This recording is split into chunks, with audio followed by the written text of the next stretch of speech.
একই প্রশ্ন, একই ছবি এবং তৃণমূল কংগ্রেসের তরফ থেকে অভ্র এবং রাজগোপাল বাবু একই বিষয় বলা হচ্ছে যে সবটাই তো নির্বাচন কমিশনের নিয়ন্ত্রণাধীন, তারা তো ঠিক করছে, তাদের কাছে রিপোর্ট করা হচ্ছে। তাহলে পুলিশের এরকম ভূমিকা হয় কি করে? পুলিশ দুহাত দিয়ে আগলে রাখছে, পুলিশ নিয়ন্ত্রণ করছে, পুলিশ গাড়ি আটকাচ্ছে বিজেপি নেত্রীর, তাহলে পুলিশ এত অ্যাক্টিভ ভূমিকা পালন করছে কি করে? পুলিশ উদয়ন গুহকে এসকর্ট করে নিয়ে চলে যাচ্ছে কি করে? যদি সবটাই নির্বাচন কমিশনের নিয়ন্ত্রণাধীন হয়, কি করে সম্ভব হচ্ছে এটা? কি করে পসিবল হচ্ছে? রাজগোপাল বাবু। হ্যাঁ, ব্যাপারটা হচ্ছে যে আজকে যেটা আমরা দেখলাম যে পশ্চিমবঙ্গের পুলিশ একেবারে পক্ষপাত দুষ্ট। তারা দেখলাম যে বিজেপি এমএলএ বোধহয় শিখা চ্যাটার্জি, তাকে ওরা আটকালেন। পুলিশ মানে একেবারে তার আনুগত্য প্রকাশ করার চেষ্টা করছে ছোটোখাটো পুলিশের লোকেরা বড় পুলিশ অফিসারদের কাছে, যে আমরা কিভাবে আটকাচ্ছি। অথচ আমরা দেখছি উদয়ন গুহ তাকে সুরক্ষা দেওয়ার জন্য হাজারটা পুলিশ সেখানে দাঁড়িয়ে আছে। শুধু সুরক্ষা নয়, যখন উদয়ন গুহকে ঘিরে ধরা হচ্ছে, যখন মহিলারা ঘিরে ধরে বিক্ষোভ করছেন, তাকে এসকর্ট করে নিয়ে যাওয়া হচ্ছে। দেখা যাচ্ছে যে একজন বিধায়ককে তাকে বলা হচ্ছে তুমি কোথাও, তোমার মোবিলিটি অধিকার নেই, তুমি কোথাও যেতে পারবে না। অথচ গৌতম দেব তিনি নিজে বললেন তার ওয়ার্ডে ঘুরে বেড়াচ্ছে। আমি আসছি, নিশীথ প্রামাণিক এই মুহূর্তে কি বলছেন উদয়ন গুহকে ঘিরে রাখা নিয়ে? শোনাও।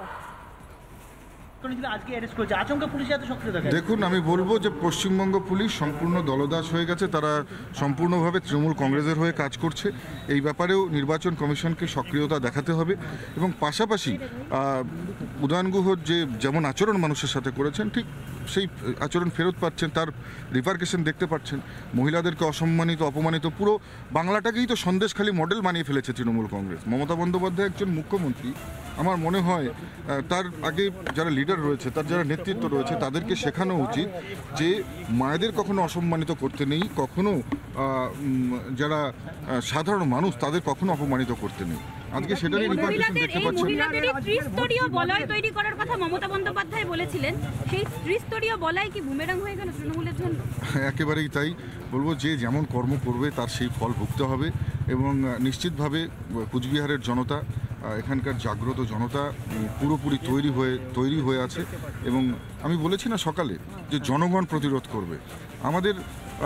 কারণ আমরা দেখেছি যে গত পঞ্চায়েত নির্বাচনে সাধারণ মানুষ তারা গণতান্ত্রিক অধিকার প্রয়োগ করতে পারেনি এবং গত দিনহাটার যে গত বিধানসভা উপনির্বাচন হয়েছে সেখানেও মানুষের গণতান্ত্রিক অধিকার কেড়ে নেওয়া হয়েছে।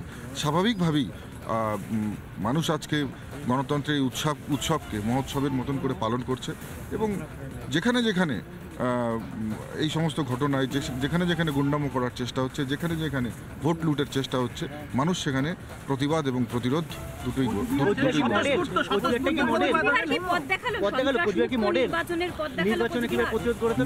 নিশ্চয়ই বলবো যে এইভাবেই সাধারণ জনতা যদি সারা বাংলা জুড়ে জেগে ওঠে তাহলে তৃণমূল কংগ্রেস যতই চোখ রাঙাক না কেন মানুষের সামনে দাঁড়াতে পারবে না, গণদেবতার সামনে দাঁড়াতে পারবে না। কোচবিহার মডেল ফলো করার কথা বলবেন নিশীথ?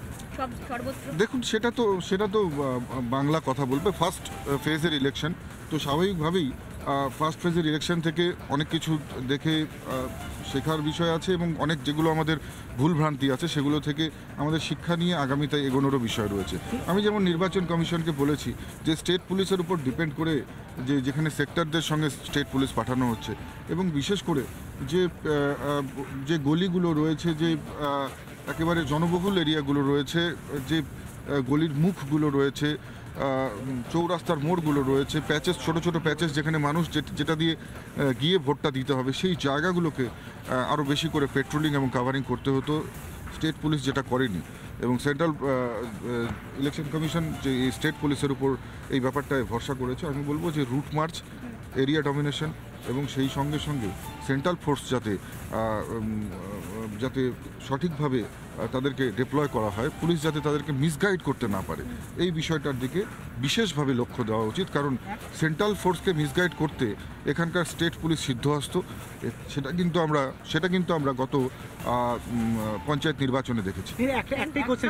ঠিক আছে, থ্যাংক ইউ, যেতে হবে, আমি এখানে আটকে যাবো।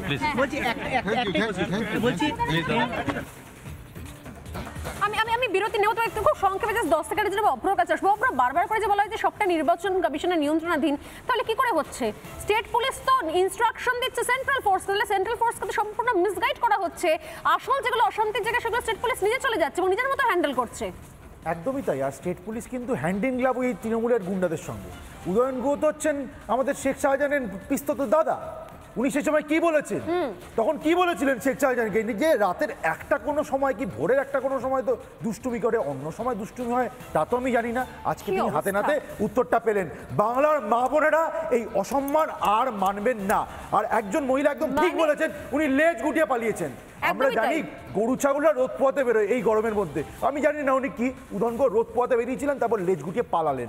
পালাতেই হবে, কারণ জনগণ জায়গা প্রতিরোধ ঘুরে করবে। বেড়াচ্ছেন, একটার পর একটা জায়গা চষে বেড়াচ্ছেন, কোথাও কোনো জায়গায় স্থির হয়ে থাকছেন না এবং